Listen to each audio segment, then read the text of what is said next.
Guys, figuring out 155, I firmly believe we are down to Conor. A step down would be Diaz, but I'm going to put Conor and Diaz, and I believe that I'm right on that. I think there's a gap. I think that gap was smaller 7 days ago, but all Diaz needs to do is speak up. When Diaz speaks, people listen. He went a little bit quiet. My guess would be Conor, step down, Diaz, but those two. However, strange things happen in this sport, right? You don't just look at the rankings. You don't just sit down and decide who deserves what. People get sick. People get hurt. Last minute opportunities come all the time. Gaethje has come out. Gaethje said that Conor should not be able to fight for the championship because he was just stopped in his last fight. So Gaethje's out. His own argument as to why Conor shouldn't fight for the belt would, of course, apply to himself. He was also stopped in his last fight. We got to remove Gaethje. Chandler has said nothing but yes. I must imagine is a breath of fresh air in the offices.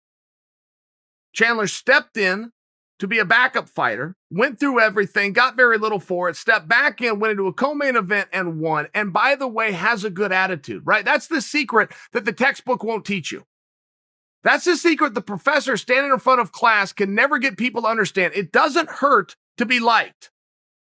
And then you got Oliveira. Oliveira just lost to Chandler, and Chandler never had to throw a punch. Oliveira got offered a fight with Chandler. Chandler said yes. Oliveira said no. By any other form of sport, that's called a forfeit. So I have to imagine eliminating Gaethje based on Gaethje's own words, eliminated Charlie Olive since he took himself out of it, and you got one guy left standing, which is Chandler. Now, I understand that Chandler's third down.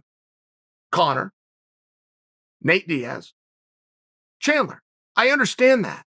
But think about how guys get sick, how guys get hurt, how people don't want to do something. Just imagine, it's very easy to see a scenario where Chandler's next fight is with Poirier for the belt. It's very easy to get there. I will concede you got to do something with Conor. You got to get him out of the way. And you got to get Nate out of the way. Nate will either be in the way or Nate will take him, but that's completely up to Nate. Nate in 160 characters or less through the form of Twitter can either get himself this fight or remove himself. So if Nate chooses to remove himself, now Chandler slides into number 2. The number 2 option behind Conor. I don't know that we're ever going to need anything outside of that. It seems as though if you're looking to do something at 155 pounds and Conor McGregor is available, Conor McGregor is the idea you go with. But the rest of the guys need something to do in the meanwhile. And it would appear that with your three-way dance between Gaethje, Chandler, and Oliveira, it would appear, just listening to them and just looking at the attitudes and knowing how attitudes and willingness are rewarded within this industry, it would appear Chandler's in a very, very good spot